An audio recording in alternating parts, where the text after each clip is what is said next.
আমাকে বলুন একটা কথা, উন্নত দরকার। উন্নয়ন কাকে বলে? উন্নয়ন মানে কি এই যে 26,000 চাকরি যারা বসে দাঁড়িয়ে আছে ওটা উন্নয়ন বলে? চাল চুরি এই চুরি এগুলো উন্নয়ন বলে? কি উন্নয়ন করেছে? আর আপনি আমাকে একটা কথা বলুন, উন্নয়ন যদি বলতে চান, উন্নয়ন কি ওই রাস্তা দাঁড়িয়ে থাকে নাকি ওই অনুব্রত মণ্ডলের মতন? উন্নয়নটা কি? আমরা আমরা আমরা দেখুন, আমি বলছি যে আমি কোনো দলের নয়। এক্সপেকটেশন যে উন্নতটা সেইটা পাইনি। সিপিএমের সময়টা কি ছিল, ওরা কাজ করতো। ইন্টেনশনালি বলছি না বা বলতে চাই না, নবান্নয় বসে যদি আপনি ভিডিও ক্যামেরা দেখে বলেন যে উন্নত হচ্ছে, this is not a good, but I am telling to frankly speaking now, please immediate action and please immediate see it again and again, যে উন্নত দরকার। যে হারে হয়নি, নিজের উন্নতি করেছে। আর এরকম দিদি দরকার নেই, আমার ভাইপোটার দরকার নেই, এরকম দিদি জানি কোনো ফ্যামিলিতে না আসে। এ তো সেন্ট্রাল গভর্নমেন্টের টাকা নিচ্ছে, কোনো হিসেব দিচ্ছে না। অন্য অন্য স্টেটটা তো দেয়, তা কেন সেন্ট্রাল গভর্নমেন্ট টাকা দেবে তাকে? কেন দেবে? এই টাকাগুলি যাচ্ছে কোথায়? নিজেদের উন্নতি করেছে, সাইকেল ভাঙা সাইকেল নিয়ে চড়তো, এখন স্করপিওতে চড়ছে। এই তো উন্নতি হয়েছে। ভোটের হাওয়া কি বুঝছেন? কারণ সামনেই নির্বাচন, এই মুহূর্তে দাঁড়িয়ে আপনাদের কি এক্সপেকটেশন যেই জিতুক না কেন? যে জিতুক না কেন, হাওয়া বলতে যেটা বলতে চাই, যেটা আপনি জিজ্ঞাসা করতে চাই, আপনাকে বলছি যে একটা টিএমসির হাওয়া আছে। টিএমসির হাওয়া আছে। কি চাইছেন এরপরে উন্নয়নে? আর কোন কোন জিনিসগুলো হলে ভালো হয় সাধারণ মানুষ হিসেবে দাবি কি? স্বাস্থ্য, এডুকেশন, এইসব আর কি মিনিমাম রিকোয়ারমেন্ট যেটা আছে সেটা। বিভিন্ন সময় যে অভিযোগ সাধারণ মানুষের কাছ থেকে পাওয়া যাচ্ছে যে ইন্ডাস্ট্রি নেই, আমাদের বাড়ির ছেলে মেয়েদেরকে বাইরে যেতে হচ্ছে, আপনি কি বলবেন এই বিষয়টা? তো পুরো ইন্ডিয়ারই তো একই অবস্থা। পুরো ইন্ডিয়ারই আপনি দেখুন না, লাস্ট 2014 অনওয়ার্ডস কি তার আগে তারপরে জব আছে কি? এটা তো পুরো ইন্ডিয়ার, এটা তো ইন্ডিয়ার প্রবলেম, শুধু তো এখানকার প্রবলেম নয়, তাই না? বৃদ্ধা ভাতা পাচ্ছেন আপনি? না রে মা, আজ 1 বছর বন্ধ করে দিয়েছে। ভাতা পাচ্ছেন না? না, বন্ধ তো হয়নি, ভাতা তো চলছে। চলছে। বললো বড় লাইনে যাও, 7 বার গেছি, এই শরীর নিয়ে আমি। দিদি আসবে, দিদি ঘরের মেয়ে আমাদের, দিদি ঘরের মেয়ে ঘরে থাকবে, দিদি কেউ হারাতে পারবে না। আমি গর্ব করে বলি সব প্রতিবারেই ভোটের সময় যে মমতা আমাদের মেয়ে, আমাদের কাছেই থাকবে, ওকে কেউ হাঁটাতে পারবে না। উন্নয়ন বলতে গেলে সেরকম কিছুই হয়নি। তার কারণ হচ্ছে দেখুন, শিক্ষা ধ্বংস হয়ে গেছে, শিল্প নেই, বেকার সমস্যার প্রচণ্ড বেড়ে গেছে। হ্যাঁ, শুধু চলছে ভাতা। এইটাকে কি আর উন্নয়ন বলা যায়? এটাকে উন্নয়ন বলা যায় না।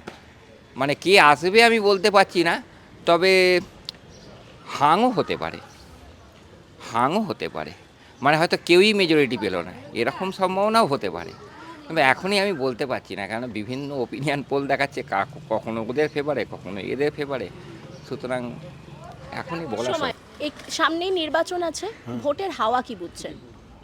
হাওয়া হাওয়া তো মনে হচ্ছে এবার বিজেপিরই হাওয়া বিজেপির হাওয়া মনে হচ্ছে। উন্নয়ন কতটা হয়েছে? উন্নয়নের কথা বলতে গেলে তো সেভাবে কিছু হয়নি, আইওয়াস হয়েছে। সিদ্ধার্থ রায়কে তারই অপছন্দ করে বামফ্রন্ট কিনেছিলাম, তাদের আবার হাঁটিয়ে দিয়ে মমতা ব্যানার্জি এনেছিলাম, কিন্তু যা ভেবে করে এসেছিলাম আশা পূরণ হয়নি।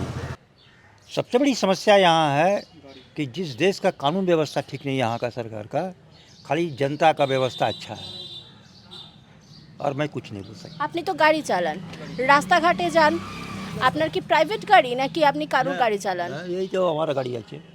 আপনার নিজের গাড়ি? हाँ ना, नहीं प्राइवेट गाड़ी है। Private গাড়ি। এই গোটা রাস্তাঘাটে আপনি যান, শহরের বিভিন্ন প্রান্তে যান, हाँ हाँ, আপনি রাস্তাঘাটের কন্ডিশন দেখে কতটা খুশি? আমি খুশি আছে। রাস্তাঘাট হয়েছে, হ্যাঁ রাস্তাঘাট। এখানকার উন্নয়নে কতটা খুশি আপনি? এখানে তো মোটামুটি আমরা খুশিই আছি, সব কিছুই ভালো আছি, কোনো অসুবিধা বিপদ হচ্ছে না, বাকি সব কিছু ঠিকই আছে। আর ভোটের হাওয়া কি বুঝছেন এবারে? ভোটে বলতে গেলে এখন হাওয়া তো এখন এই তো বুঝতে পারছো কে কোথায় কখন কোথায়, তাছাড়া তো এবারে এখানে ভোটের যা হাওয়া দেখছি বিজেপির বেশি দেখছি। বিজেপি বেশি। আপনি তো এখানে দোকান করছেন কতদিন ধরে? 3 বছর। উন্নয়ন কতটা হয়েছে, উন্নতি কতটা হয়েছে, কতটা খুশি আপনারা? 0। এখানে কোনো উন্নতি হয়নি? না, ও ডেলি একটাই জিনিস করতে হচ্ছে, লাভ কোথায়? সব জিনিসের তো দাম বেড়ে যাচ্ছে, লাভ কোথার থেকে হবে? ভোটের হাওয়া কি বুঝছেন? আর কি বলবো, সরকার তো সবই একই, ও নিজের অনুসার চালাচ্ছে, ও সেন্ট্রালে বসে নিজের কাজ করছে, স্টেটে বসে নিজের কাজ করছে। দোকান আপনার এখানে কতদিন ধরে? আমার দোকান 7-8 বছর হয়ে গেছে। এই এই জায়গাটায়, এই অঞ্চলটায় উন্নতি কতটা হয়েছে? ভালো উন্নতি আছে। আপনারা এই আমাদের টিএমসির মমতা দিদি অনেক কাজ করেছে এরিয়াতে, সব জায়গা কাজ ভালো, কোনো ঝঞ্ঝট নেই, কোনো ঝামেলা নেই, সব ভালো করে ব্যবসা করছে, ইজি করে খাচ্ছে। এই বছরের নির্বাচনে ভোটের হাওয়া কি মনে হচ্ছে, কোন দিকে পাল্লা ভারী? ওই আমাদের টিএমসি, আর কোনোই নেই। এরপরে দিদি এলে, মানে ববি হাকিম যদি আসেন, আপনারা কোন কোন কাজগুলো তার কাছ থেকে এক্সপেক্ট করবেন? ওই একটু ভালো রাস্তা ফাস্তা হয়ে যাবে, আর একটু লাইন ফাইনের কাজ ভালো হয়ে যাবে, ব্যাস। ভোটের হাওয়া টিএমসি, আরও কে আসবে? তৃণমূল। একদম তৃণমূল ছাড়া কেউ নেই। জোট টক্কর হবে মনে হচ্ছে নাকি একেবারেই? একেবারে নেবে, 200 পার করে দেবে 200 পার? মমতা সরি। বেশ, আর এই চত্বরে মানে ববি হাকিম এলে আপনারা কোন কোন কাজ আশা করবেন, কোনগুলো মনে হচ্ছে হয়নি? যেগুলো বাকি আছে সেগুলোই আমরা ববিদাকে রিকোয়েস্ট করবো। আপনি এখানকার বাসিন্দা, অনেক কিছু বলে দেবো। বলুন। আচ্ছে দিন তো এলো না, আচ্ছা, আচ্ছে দিন তো এলো না, বুড়া দিন এলো। যুদ্ধ হচ্ছে ইরানে, দাম বাড়লো আমাদের এখানে গ্যাসের, মাথা খারাপ, বুকিং করেও পাওয়া যাচ্ছে না, সেই দিকে কোনো নজর নেই। বিধানসভা ভোটে নন্দীগ্রাম থেকে এখানে এলো জিতবে বলে, ওর স্বপ্নটা মুখে গামছা দিয়ে দেখতে বলুন, নালে রুমাল দিয়ে। ওকে বলুন মুখে গামছা নালে রুমাল দিয়ে স্বপ্ন দেখতে, ও জিন্দেগিতে পারবে না এখানে জিততে, জিন্দেগিতে। আপনি কি এখানকার বাসিন্দা? এখানে সামনেই নির্বাচন রয়েছে, আমরা প্রত্যেকেই জানি, উন্নয়নে কতটা খুশি? উন্নয়ন বলতে সেরকম একই, সেই নাম চলছে, সেরকম কিছু নেই। এই মান্ধাতার আমলে যা, নতুন করে কিছু দেখার নেই। আপনি তো এখানকার বাসিন্দা, এই ভোটের হাওয়ার কি বুঝছেন? মানে আপনারা এখানকার বাসিন্দা, আপনারা তো বুঝতে পারেন। এই অঞ্চল এখানে মানে মিক্সড আর কি, এখানে তৃণমূল আর বিজেপি মিক্সড। যে প্রকল্পগুলো বেরিয়েছে সেগুলো মানুষের জনকল্যাণেই ইউজ হচ্ছে, এটা অস্বীকার করার কিছু নেই। কিন্তু বেকার ভাতারও ব্যবস্থা করা হয়েছে, চাকরির কথা মাথায় দেখুন, রেখে। চাকরিটা তো বেকার ভাতা নয়, বেকার ভাতাটা হচ্ছে ছেলেদের হাত খরচা। আর কর্ম উন্নয়নের কোনো সংস্থান নেই। এই বেকার ছেলেগুলো কি করবে? এই বেকার ভাতা নিয়ে আমরা আরও পঙ্গু করে দেয়া, তাদের যে মানে কি বলবো, আগামী দিনে স্ট্রাগল পাওয়ারটা কমে যায়।